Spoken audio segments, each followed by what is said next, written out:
ملک الموت کی جو ہم گفتگو شروع کرنے والے، ملک الموت روایت میں ملتا ہے کہ ایک زمانہ تھا کہ ملک الموت براہ راست لوگوں کی روح قبض کر لیتا تھا، براہ راست لوگ بیٹھے بیٹھے مر جاتے تھے۔ اچھا، لوگوں نے اس کے بعد ملک الموت کو بہت زیادہ برا بھلا کہنا شروع کیا، گالیاں دینی شروع کی۔ ملک الموت نے ایک دفعہ بارگاہ خداوندی میں نالہ و فریاد کیا کہ لوگ مجھے اس طرح سے برا بھلا کہتے ہیں، تو پروردگار نے پھر مرض اور بیماری کو خلق کیا۔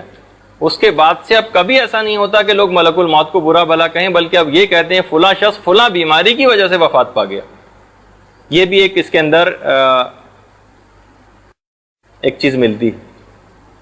پھر ایک بات اور یہ بھی ہے کہ دیکھیے، ایک دماغ میں ایک سوال آتا ہے، جب ہر چیز، ہر ذی روح کی جو روح ہے وہ ملک الموت قبض کرتا ہے، تو جانوروں کے متعلق کیا خیال ہے؟ تو یہ بات یاد رکھیے کہ جانوروں کی روح کو ملک الموت قبض نہیں کرتا۔ یہ فقط اور فقط انسان کی عظمت ہے کہ ملک الموت اس کے پاس ہی آتا ہے، بلکہ پیغمبر اسلام یہ فرماتے ہیں کہ جتنے بھی کیڑے مکوڑے اور جانور ہیں، ان کی روحیں، ان کی جو جان ہے وہ ایک تسبیح میں، جب یعنی یہ حالت تسبیح میں، جب ان کی تسبیح ختم ہو جاتی ہے تو یہ خود بخود مر جاتے ہیں، یعنی ان کے اندر کوئی روح وغیرہ نہیں ہوتی۔ جیسے ان کی تسبیح ختم ہوئی، یہ خود بھی اسی وقت مر جاتے ہیں۔ جس طریقے سے آپ دیکھتے ہیں کہ چابی والا جو کھلونا ہوتا ہے، اس کی جب چابی ختم ہو جاتی ہے تو وہ کھلونا خود بخود رک جاتا ہے۔ اچھا، اب اتنی بات اور بیان کر دی جائے کہ کیا ملک الموت خود ہر جگہ پر آتا ہے؟ ہر شخص کے پاس کیا ملک الموت حضرت اسرائیل علیہ السلام خود آتے ہیں؟ تو اس کا حل علماء نے یہ کہا ہے اس بات کا، اس سوال کا، کہ نہیں، حضرت اسرائیل ہر مرنے والے کے پاس نہیں آتے، یہ صرف اور صرف خواص کے پاس آتے ہیں۔ عوام، جو عام لوگ ہوتے ہیں، ان کی روح کو قبض کرنے کے لیے ان کے انصار و اعوان فرشتے ہیں حضرت اسرائیل کے، جو کہ آتے ہیں۔ بھائی دیکھیے، جس طریقے سے اگر جب یہ بات کہی جاتی ہے کہ پروردگار نے موت کو دینے کے لیے خود اپنی طرف بھی نسبت دی، تو ہر طرح سے ممکن ہے۔ مثلا اگر کوئی آفیسر کسی پیون کے ذریعے کسی آدمی کو بلائے، اور اس کا پیون چپڑاسی ہمارے پاس آ رہا ہے اور آ کر کہہ رہا ہے کہ صاحب آپ کو بلا رہے ہیں، تو وہ یہ بھی کہہ سکتا ہے کہ مجھے فلاں صاحب نے بلایا، اور یہ بھی کہہ سکتا ہے کہ مجھے وہ پیون بلانے آیا تھا۔ تو بعض اوقات کسی شے کی جو نسبت ہوتی ہے وہ اس کے فاعل قریب، فاعل متوسط یا فاعل بعید کسی کی بھی طرف بھی دی جا سکتی ہے۔ اچھا، ملک الموت آتے کیسے؟ ملک الموت کس طرح سے آتا ہے؟ چھٹے امام، امام جعفر صادق علیہ السلام فرماتے ہیں،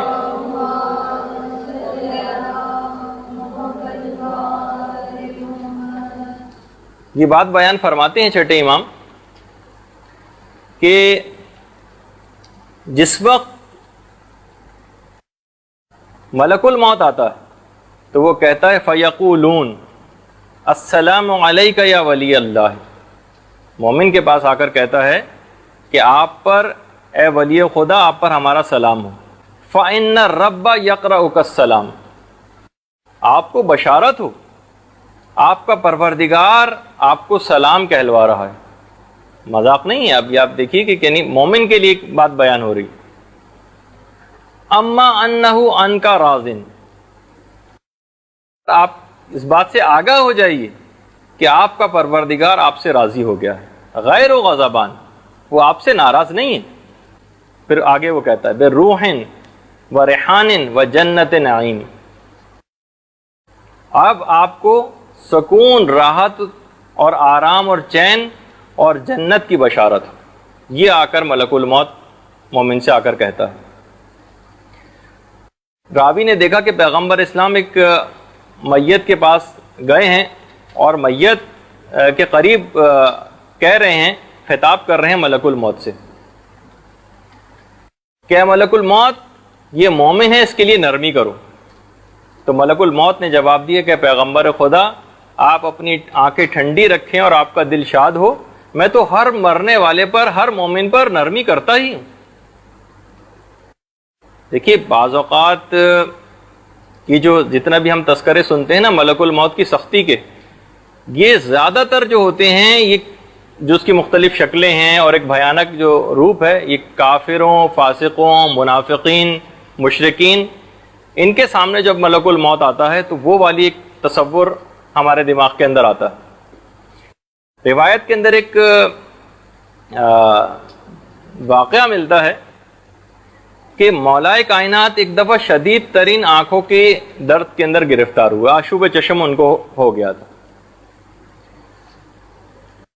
اور اتنا زیادہ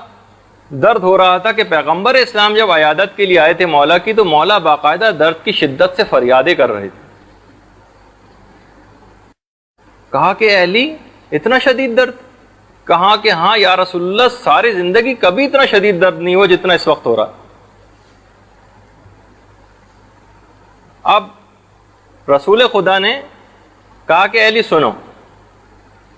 جب ملک الموت کسی کافر کی روح نکالنے کے لیے آتا ہے، اس کی روح قبض کرنے کے لیے آتا ہے، تو ایک لوہے کی ایک سلاخ کے ذریعے اس کی روح کو قبض کرتا، اور پھر جہنم کی سختی اس سے بھی ایک دشوار گزار مرحلہ۔ علی نے یہ سننا تھا کہ سنتے ہی اٹھ کر بیٹھ گئے۔ کہا کہ یا رسول اللہ ذرا اس حدیث کی تکرار تو کر دیجیے، یہ گفتگو اس بات کا موجب بنی ہے کہ میں اپنے درد کو بھول جاؤں۔ اچھا،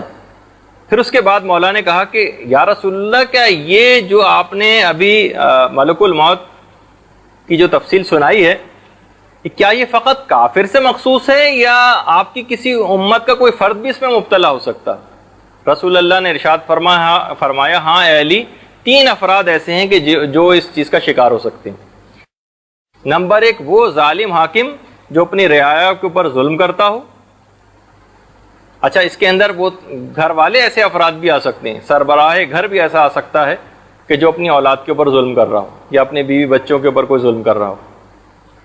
دوسرا، جو یتیم کا مال ظلم کرتے ہوئے کھائے، اس کی بھی اسی طریقے سے ملک الموت روح آ کر نکالے گا۔ اور نمبر 3 ہے جھوٹی گواہی کو دینے والا۔ فروع کافی کے اندر باقاعدہ یہ روایت نقل کی گئی۔ اچھا، اب یہ جو سوال ابھی پیدا ہوا ہے کہ آخر کون روح کو نکالے گا، تو دیکھیے تینوں طرف اس میں بہرحال قرآن کے اندر اس بات کی نسبت آئی ہے۔ کہیں پروردگار عالم نے براہ راست اپنی طرف نسبت دی ہے کہ میں لوگوں کی روح قبض کرتا ہوں۔ کبھی سورہ سجدہ کی جو 11ویں آیت ہے اس میں ملک الموت کی طرف نسبت دی گئی کہ اے رسول لوگوں سے کہہ دیجئے کہ یہ ملک الموت ہے جو تمہاری روح کو قبض کرتا ہے، اور یہ فرشتہ ہے جو ہم نے اس کام کے لیے مامور کیا۔ اور بعض دفعہ قرآن کے اندر ہی دیگر فرشتوں کی طرف نسبت دی گئی روح کو قبض کرنے کے لیے۔ وَتَوَفَّتْهُ رُسُلُنَا، سورہ انعام کی 61ویں آیت، کہ ہمارے بھیجے ہوئے فرشتے روح قبض کرتے ہیں۔ اچھا، اب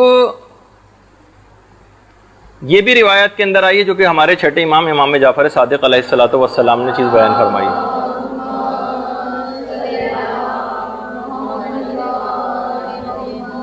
امام فرماتے ہیں کہ کچھ فرشتے ملک الموت کی مدد کے لیے مقرر ہیں، جو کہ دنیا کے مختلف کونوں میں جو لوگ مر رہے ہوتے ہیں مختلف جگہوں پر، وہاں سے وہ روحوں کو قبض کرتے ہیں اور اس کے بعد ان کی روحوں کو ملک الموت حضرت اسرائیل کی طرف ارسال کر دیتے ہیں، اور پھر ملک الموت حضرت اسرائیل ان تمام کی روحوں کو پروردگار کی طرف منتقل کر دیتے ہیں۔ جب بھی وہ روایت کے اندر ملتا ہے نا کہ شب معراج جب پیغمبر اسلام کی ملاقات ملک الموت حضرت اسرائیل سے ہوئی تھی،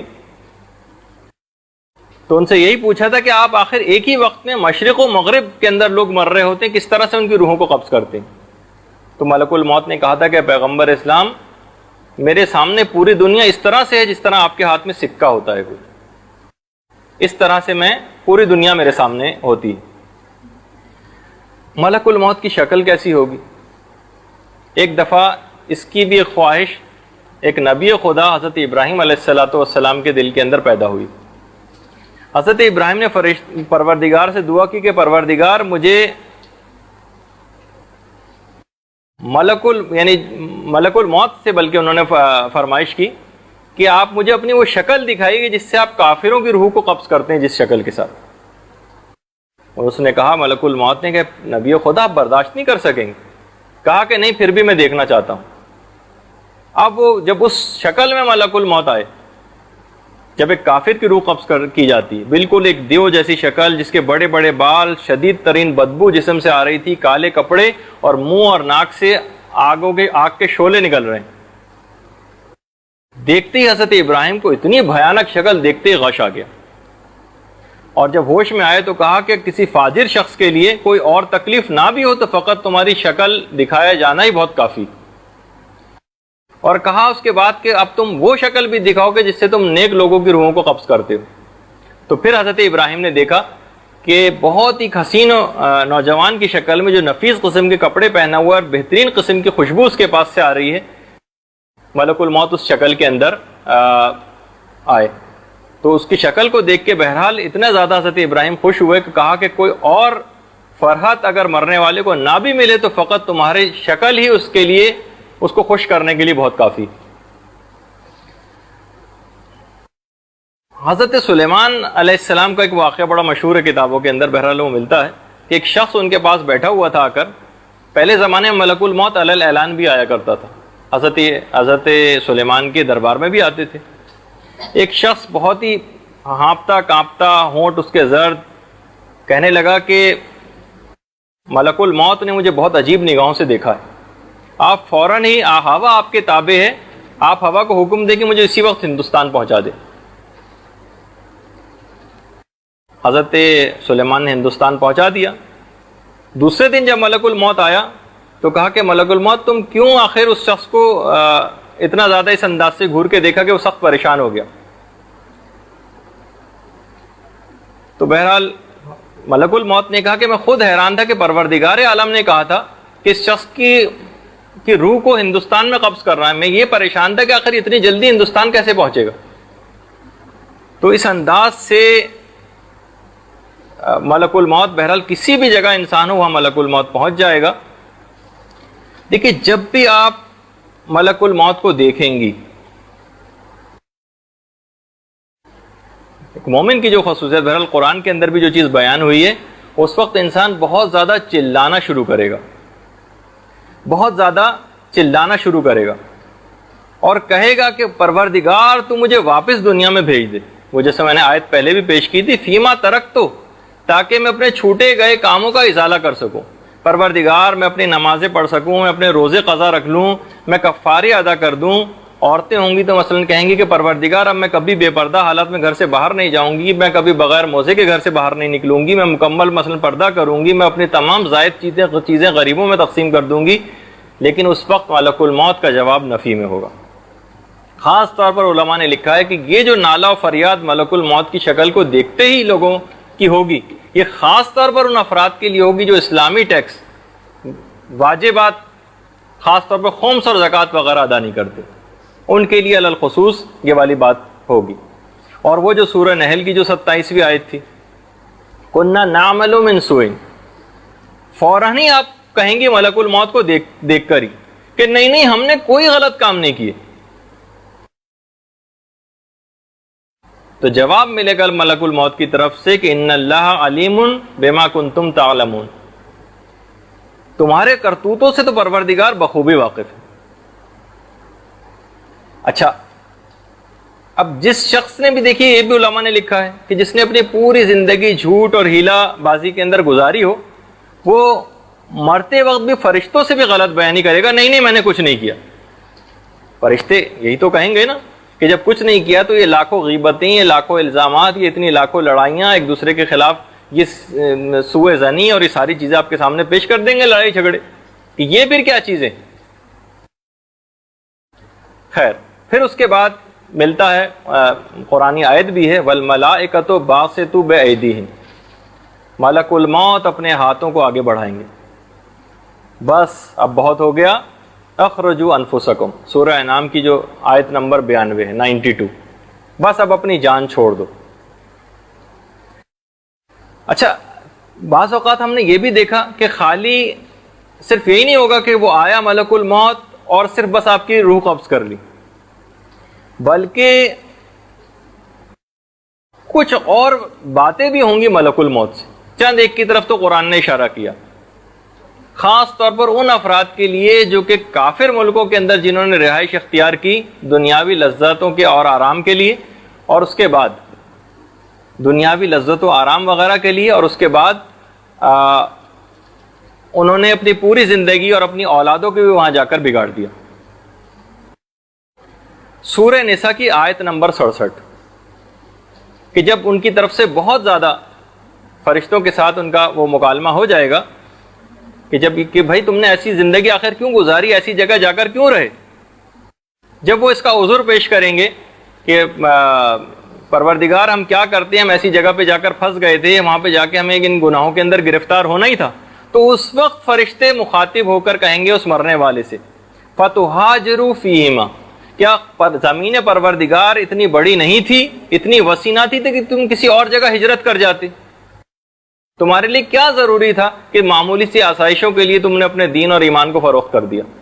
اور اپنی اولادوں کو تم نے بگاڑ دیا؟ یہ خاص طور پر صرف یہ والا ایک واقعہ ایک ایسا ہے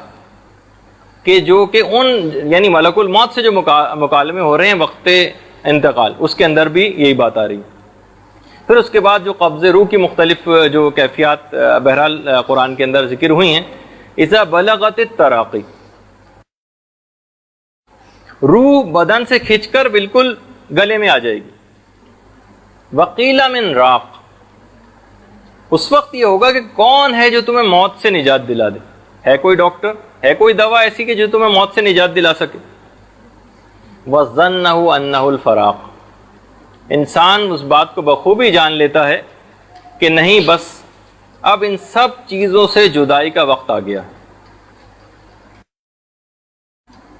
اب اس وقت اس کو واقعی یاد آئیں گی وہ کپڑوں سے بھری ہوئی الماریاں، آپ کو اپنے درجنوں جوڑے اور جوتے اور جتنی آرائش کا سامان اور وہ تمام فضولیات جو جس کے لیے ہم نے ہزاروں گھنٹے شاپنگوں کے اندر اپنے وقت کو لگایا تھا۔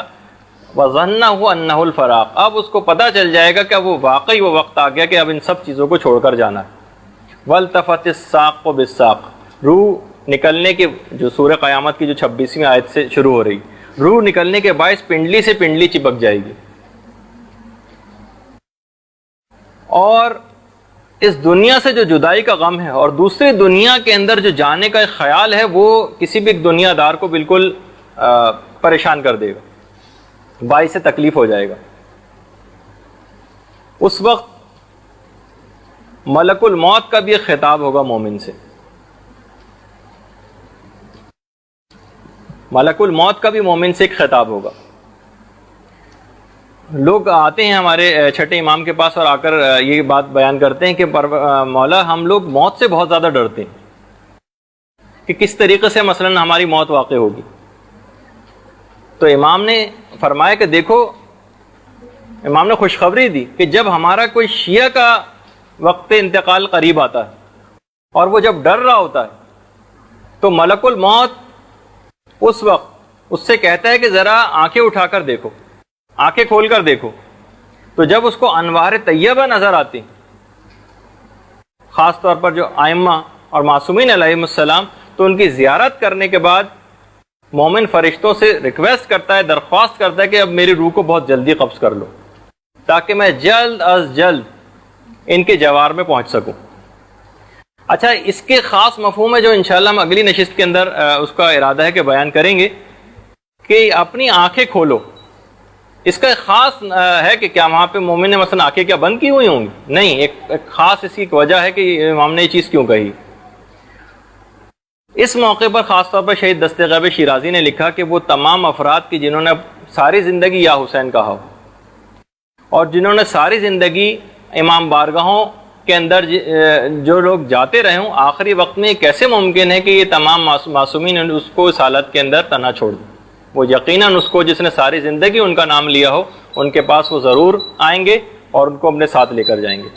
اور پھر اس کے بعد بس آخری بات اس سلسلے میں اور بیان کر دی جائے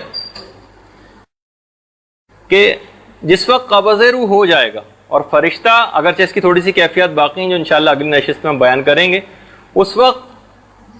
ملک الموت،